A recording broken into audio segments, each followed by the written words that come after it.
दोस्तों नमस्कार, मैं हूं राजकुमार सिंह।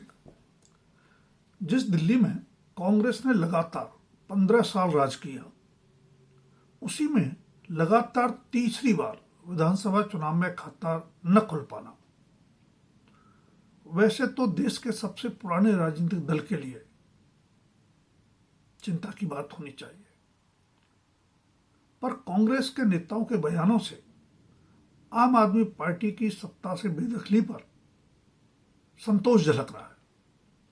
वही आम आदमी पार्टी जो कांग्रेस के साथ 1.5 साल पहले बने विपक्षी गठबंधन इंडिया में शामिल है और दोनों दल दिल्ली समेत कुछ राज्यों में पिछले साल लोकसभा चुनाव भी मिलकर लड़े थे।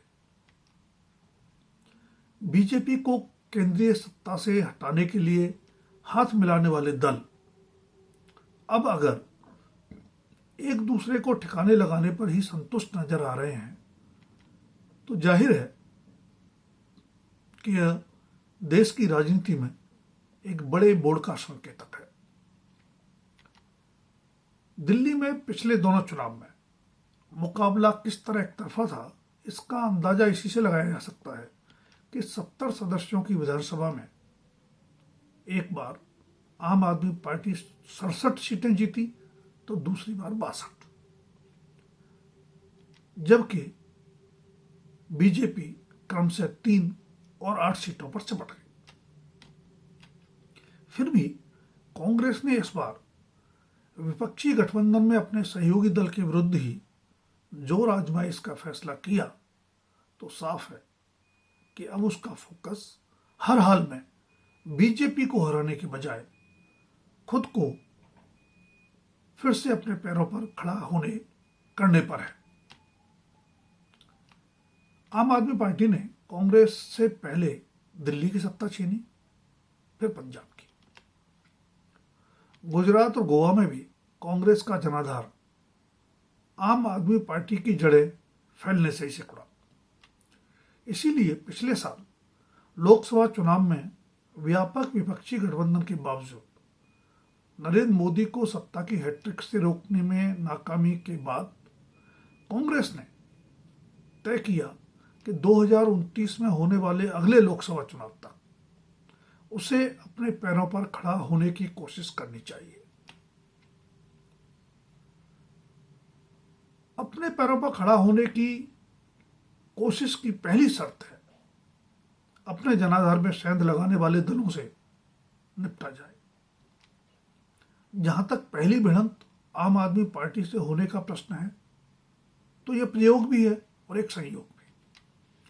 प्रयोग इसलिए कि आम आदमी पार्टी का जन्म ही कांग्रेस के विरुद्ध भ्रष्टाचार के आरोपों और अन्ना आंदोलन से हुआ था।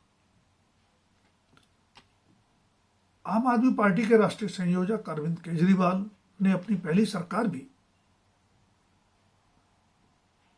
उसी कांग्रेस के समर्थन से बनाई, पर दिल्ली से गुजरात तक वाया पंजाब उसे कमजोर करने में कोई कसर नहीं छोड़ी।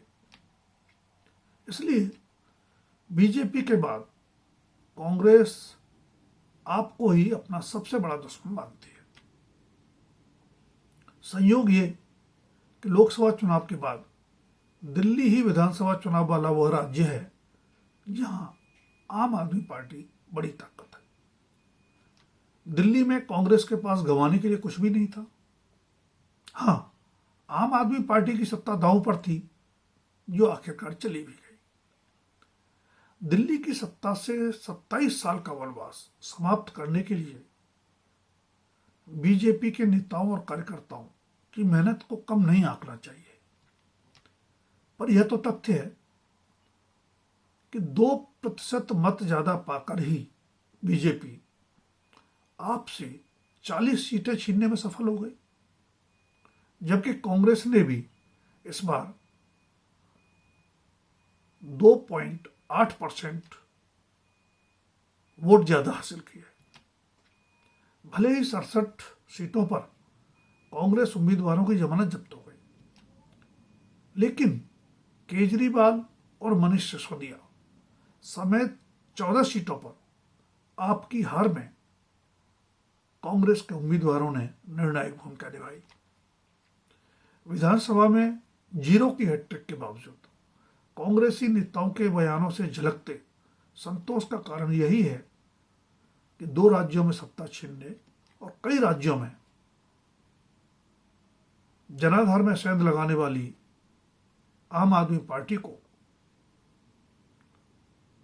उसके गढ़ में ही ध्वस्त करने में सफलता मिल गई है।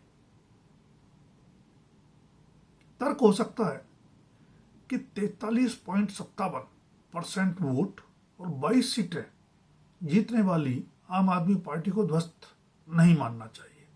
बेशक राजनीति अनिश्चितताओं का खेल है, लेकिन असम गण परिषद का अवधारण बताता है कि आंदोलन से उपजे व्यक्ति केंद्रित दलों का जनाधार अक्सर स्थिर नहीं रहता। दिल्ली की सत्ता गंवाने के बाद आम आदमी पार्टी की आंतरिक मुश्किलें बढ़ेंगी और बाहरी भी। आम आदमी पार्टी के कई संस्थापक सदस्य तो पहले ही आरोप लगाते हुए अरविंद केजरीवाल से किनारा कर गए थे। चुनाव से पहले भी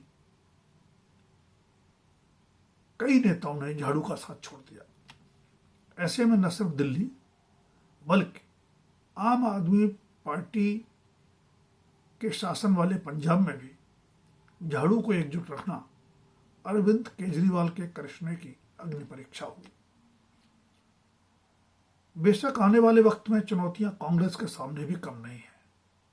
समाजवादी पार्टी, तृणमूल कांग्रेस, उद्धव शिवसेना और नेशनल कॉन्फ्रेंस ने दिल्ली चुनाव में खुलकर आम आदमी पार्टी का समर्थन किया, यानी कांग्रेस के खिलाफ मोर्चाबंदी की। चुनाव परिणामों के बाद भी नेशनल कॉन्फ्रेंस के शीर्ष नेता फारूक अब्दुल्ला ने तंज कसा कि और लड़ो आपस में। उद्धव शिवसेना के प्रवक्ता संजय राउत ने नसीहत दी कि सबसे बड़े घटक के नाते कांग्रेस को सोचना चाहिए कि गठबंधन को कैसे मजबूत किया जाए।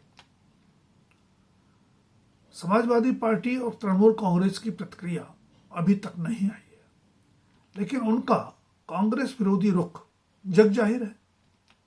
ममता बनर्जी की तृणमूल कांग्रेस ने पश्चिम बंगाल में लोकसभा चुनाव में कांग्रेस से गठबंधन से साफ इनकार कर दिया था, तो मिल्कीपुर समेत 10 विधानसभा उपचुनाव में समाजवादी पार्टी ने भी कांग्रेस को कोई भाव नहीं दिया।